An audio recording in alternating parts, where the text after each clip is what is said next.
আমি গ্যারান্টি দিয়ে বলতে পারি, যদি 31 সালের মধ্যে আমরা বন্দরের কাজ শিখে ফেলি, এর পরবর্তী 5 বছরে অর্থাৎ 36 সালের মধ্যে পৃথিবীর যত দেশে যত বন্দর এই কোম্পানিগুলো চালায়, তাদের বহু বন্দর এই বাংলাদেশিরাই পরিচালনা করবে। আপনারা যে বন্দরেই পা দেবেন, দেখবেন সেখানে বাংলাদেশিরা আছেন। বহু লোকের কর্মসংস্থান হবে, বহু লোকের উপরে ওঠার সুযোগ হবে। তাদের নিজেদের প্রয়োজনেই তারা আমাদের চাকরি দেবে। আগে যে কোনো জাহাজে চড়লে দেখতাম জাহাজের নাবিক চট্টগ্রামের কিংবা সিলেটের। বন্দরের কাজ একবার শিখে নিতে পারলে ভবিষ্যতে আমরা যে বন্দরে যাব না কেন, দেখব সেখানে চট্টগ্রাম, নোয়াখালী, সিলেট আর বরিশালের লোক, বাংলাদেশের লোক। আমাদের বন্দর যদি আধুনিক হয়, তা শুধু বাংলাদেশের অর্থনীতিতেই ভূমিকা রাখবে না, বরং আমরা নেপাল, ভুটান সহ পার্শ্ববর্তী সকল দেশের অর্থনীতিতে ইতিবাচক ভূমিকা রাখতে সক্ষম হব। এই বন্দরই হবে অঞ্চলের অর্থনীতির সমৃদ্ধির চাবিকাঠি। কুমিরা থেকে টেকনাফ পর্যন্ত নানা বন্দরের কর্মচাঞ্চল্যে সমগ্র উপকূল অঞ্চল দক্ষিণ এশিয়ার একটি গুরুত্বপূর্ণ অর্থনৈতিক প্রাণকেন্দ্র হিসেবে প্রতিষ্ঠিত হবে। এই পুরো অঞ্চলে অনেকগুলো শিল্পাঞ্চল গড়ে উঠবে শুধু সমুদ্রের সান্নিধ্য এবং তার ব্যবহারের দক্ষতার কারণে। তার সঙ্গে গড়ে উঠবে আরেকটি নতুন শিল্প, আধুনিক পদ্ধতিতে সমুদ্রে মাছ পালন, আহরণ ও প্রক্রিয়াজাতকরণের শিল্প। এটি আরেকটি নতুন জগৎ সৃষ্টি করবে। এই ব্যাপারে আমরা আমাদের বন্ধু দেশগুলোর সঙ্গে আলোচনা শুরু করেছি এবং তারা উৎসাহ সহকারে সাড়া দিয়েছেন। বন্দর ব্যবস্থাপনার জন্য আমরা যাদেরকে আনছি, তারা পৃথিবীর যেসব দেশে কাজ করে সেসব কোনো দেশেরই সার্বভৌমত্ব, জাতীয় নিরাপত্তা হুমকির মুখে পড়েনি। আমি দেশবাসীর প্রতি আহ্বান জানাই, আপনারা নিজেদেরকে ভিত্তিহীন বিরোধিতা এবং অপপ্রচারের শিকার হতে দেবেন না। অন্তর্বর্তীকালীন সরকারের বন্দর ব্যবস্থাপনার উদ্যোগে আপনাদের দৃঢ় সমর্থন অব্যাহত রাখুন। যারা বিরোধিতা করছে তাদের প্রতিহত করুন। আপনারা জানেন, আমাদের দেশে এখন 12 লক্ষ রোহিঙ্গা বসবাস করছে।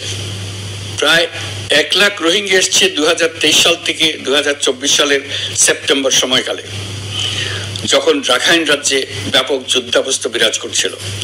সেখানে চলমান সংঘাত ও মানবিক পরিস্থিতির কারণে এখনো অনেকে আসতে চেষ্টা করছেন। রোহিঙ্গাদের বাংলাদেশে আসা বন্ধ করতে এবং যারা ইতিমধ্যে বাংলাদেশে অবস্থান করছেন তাদের প্রত্যাবাসনের জন্য আমরা উদ্যোগ নিয়েছি। আমরা যখন দায়িত্ব গ্রহণ করেছিলাম, তখন রোহিঙ্গা ইস্যুটিকে প্রায় মৃত অবস্থায় পেয়েছিলাম। আন্তর্জাতিক এজেন্ডা থেকে ইস্যুটি ঝরে পড়েছিল। সেই অবস্থা থেকে আমরা ইস্যুটিকে বিশ্ববাসীর দৃষ্টির সম্মুখভাবে নিয়ে আসতে পেরেছি। আমি গত বছর সেপ্টেম্বর মাসে জাতিসংঘ সাধারণ পরিষদে রোহিঙ্গা বিষয়ক একটি আন্তর্জাতিক সম্মেলন অনুষ্ঠানের আহ্বান জানিয়েছিলাম। আপনারা জেনে খুশি হবেন, জাতিসংঘের সকল সদস্য রাষ্ট্র এই বিষয়ে একমত হয়েছে এবং তারা একটি উচ্চ পর্যায়ের আন্তর্জাতিক সম্মেলন আয়োজনের সিদ্ধান্ত নিয়েছে। এই বছর সেপ্টেম্বর মাসে যুক্তরাষ্ট্রের নিউ ইয়র্কে এই সম্মেলনটি অনুষ্ঠিত হবে। একই সাথে রোহিঙ্গাদের প্রত্যাবাসনের জন্য আমরা আন্তর্জাতিক জনমত গঠন করতে পেরেছি। গত মার্চ মাসে বাংলাদেশ সফরে এসে জাতিসংঘের মহাসচিব অ্যান্টোনিও গুতেরেস পরিষ্কারভাবে ঘোষণা করেছেন যে মিয়ানমারের প্রত্যাবাসনই রোহিঙ্গা সমস্যার একমাত্র সমাধান। প্রত্যাবাসনের বিষয়ে আরেকটি বড় অগ্রগতি হচ্ছে মিয়ানমার সরকার কর্তৃক প্রত্যাবাসনযোগ্য রোহিঙ্গাদের সর্বপ্রথম তালিকা ঘোষণা।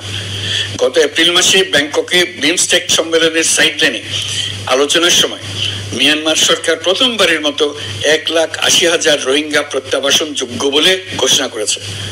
রোহিঙ্গাদের প্রত্যাবাসনে ও আমাদের সীমান্তের নিরাপত্তা নিশ্চিত করতে মিয়ানমারের সরকার সহ সেখানকার বিদ্রোহী গোষ্ঠীর সাথে আনুষ্ঠানিক ও অনানুষ্ঠানিক যোগাযোগ রাখা হচ্ছে। আমরা যত দেশেই সফর করেছি, সব দেশেই রোহিঙ্গা সংকট মোকাবেলায় রাষ্ট্রীয় নেতা ও সরকারের প্রতিনিধিদের সঙ্গে আলোচনা করেছি, তাদের সহযোগিতা চেয়েছে। তারা ইতিবাচকভাবে আমাদের আহ্বানে সাড়া দিয়েছেন। জাতিসংঘের মহাসচিব গত মার্চ মাসে ঢাকা সফরকালে রাখাইন রাজ্যে মানবিক বিপর্যয়ের মোকাবেলার জন্য একটি ত্রাণ চ্যানেলের প্রস্তাব করেছিলেন। তিনি বলেছিলেন এই প্রস্তাবটি রোহিঙ্গাদের প্রত্যাবাসনে সহায়ক হবে। বিষয়টি প্রস্তাব পর্যায়ে রয়ে গেছে। আমরা লক্ষ্য করেছি রাখাইনের জন্য বাংলাদেশ করিডোর দিয়ে দিয়েছে বলে একটা অপপ্রচার চালানো হচ্ছে। আমি সুস্পষ্টভাবে বলছি, এটা সর্বৈব মিথ্যা। এটা চিলে কান নিয়ে যাওয়ার গল্প।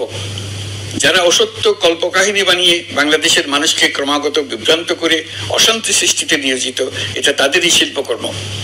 আপনারা এই বিষয়ে হুঁশিয়ার থাকবেন, কোনোভাবেই বিভ্রান্ত হবেন না। এইসব অপপ্রচার সত্ত্বেও আমরা লক্ষ্যচ্যুত হব না। এই জটিল সমস্যাটি সমাধানে আমাদের কাজ চালিয়ে যাব। প্রিয় দেশবাসী, আগামী মাসে জুলাই গণ অভ্যুত্থানের বছর পূর্ণ হবে। যাদের আত্মত্যাগের কারণে এই অভ্যুত্থান সম্ভব হলো, আমরা তাদেরকে এবং তাদের পরিবারকে প্রতি মুহূর্তে আমাদের দৃষ্টিতে রেখেছি। তাদের জন্য নানা কর্মসূচি আমরা বাস্তবায়ন করে চলেছি। এখন পর্যন্ত 834টি শহীদ পরিবারের মধ্যে 630টি শহীদ পরিবারকে 10 লক্ষ টাকা করে 63 কোটি টাকার সঞ্চয়পত্রের জন্য ব্যাংক চেক দেওয়া হয়েছে। অবশিষ্ট যারা আছেন তাদের ওয়ারিশ নির্ধারণ সংক্রান্ত বিষয়গুলি নিষ্পত্তি সাপেক্ষে সঞ্চয়পত্র দেওয়া হবে। এর পাশাপাশি গণ অভ্যুত্থানে আহত প্রায় 12,500 জনকে 106 কোটি টাকা দেওয়া হয়েছে। গণ অভ্যুত্থানে আহতদের মধ্যে সরকারি বেসরকারি বিভিন্ন হাসপাতালে এই পর্যন্ত 15,393 জন চিকিৎসা গ্রহণ করেছেন। স্বাস্থ্যসেবা বিভাগের মাধ্যমে 40 জন আর মুক্তিযুদ্ধ বিষয়ক মন্ত্রণালয়ের মাধ্যমে 11 জনকে উন্নত চিকিৎসার জন্য সিঙ্গাপুর, থাইল্যান্ড ও রাশিয়া পাঠানো হয়েছে। তাদের